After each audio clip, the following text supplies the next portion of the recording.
Hello, welcome back to my channel where I talk about all things planning, journaling and stationaries.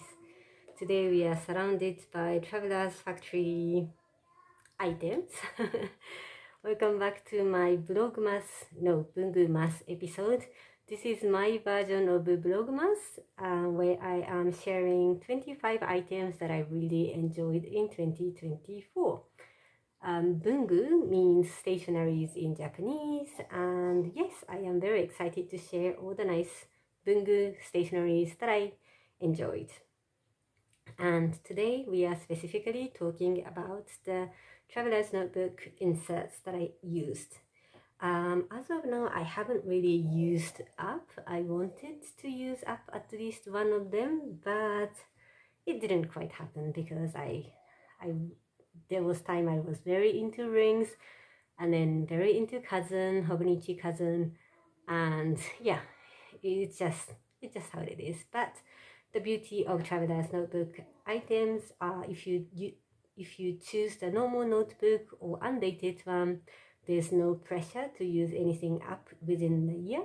So those are the items that I'm going to carry over into 2025, and they are great supplemental place for me to jot down things in a specific topic.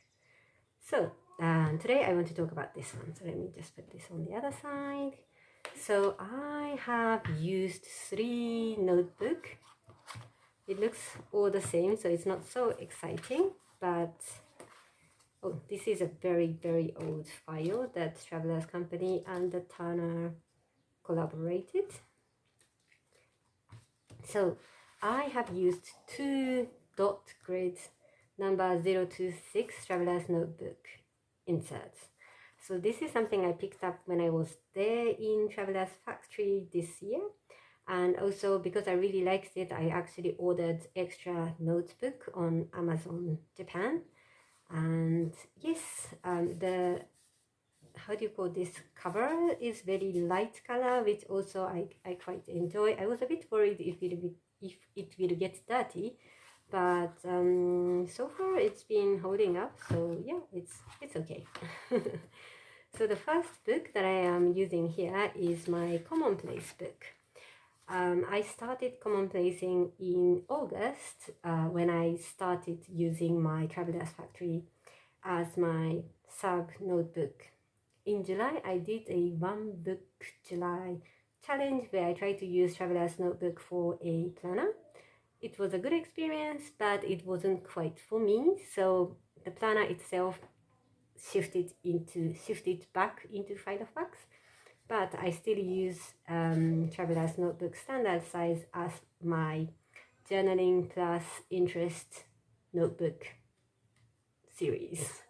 So yes, I started this. So just after the 1 book challenge in July, starting August, I started commonplacing.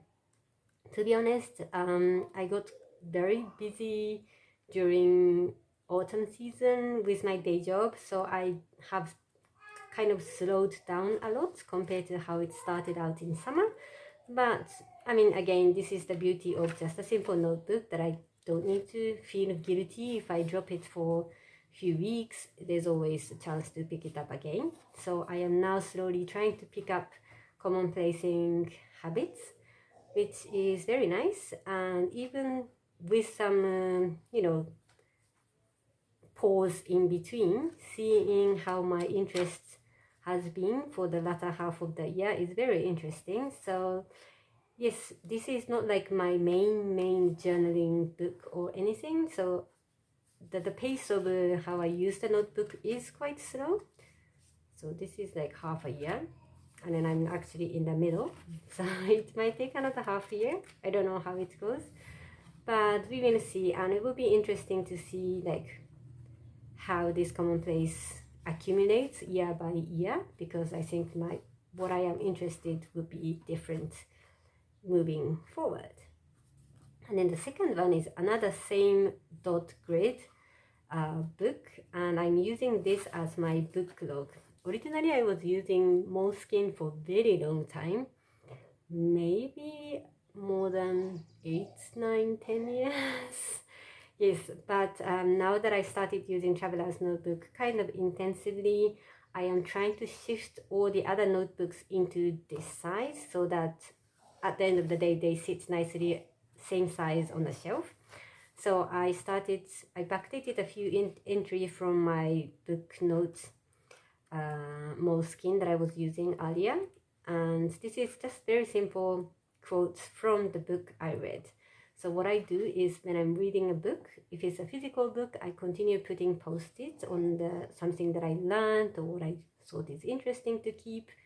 And if it's a Kindle, I put the highlights so I can review them later. And no interesting thing. I'm just copy pasting what's on what I thought is interesting.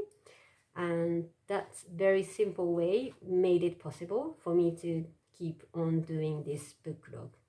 I do get tempted when I see someone printing the book cover pictures and all the fancy things, or putting summaries or like thoughts. It is nice to have, but that would put a bit more pressure on me. So I have been doing this style for 10 years. Yeah, basically 10 years, I think. But again, I got busy around autumn, so my last book that I read is actually September. And I'm actually trying to read at least one book before the year ends, so yeah, we will see how it goes. But this is how the dot grid looks like.